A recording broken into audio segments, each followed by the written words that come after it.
Pastor, please help me. This is my seed. What is it? We need to pray for restoration. Restoration? Someone stole what is mine. Who is that person? Here is my Who is seed. that person? Sister Mercy stole what is mine. Yes. Dr. Mark wife? Yes. Dr. Mark supposed to be my husband. Dr. Mark? I had a dream. We are getting married. What is this you are saying?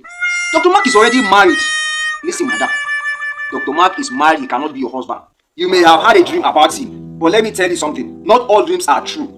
And not all dreams are from God. Do you understand? Besides, Matthew 19 verse 6 said, what God joined together, let no man put asunder. Do you understand? That is the word of God. No, sir. I know when God is speaking to me. Listen, my friend. Will you keep quiet?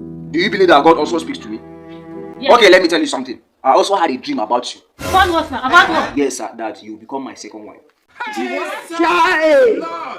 Me? Your second wife? God forbid.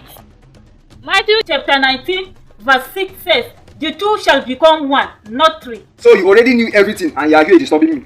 See you. Give me back my money. I'm not Give me giving back my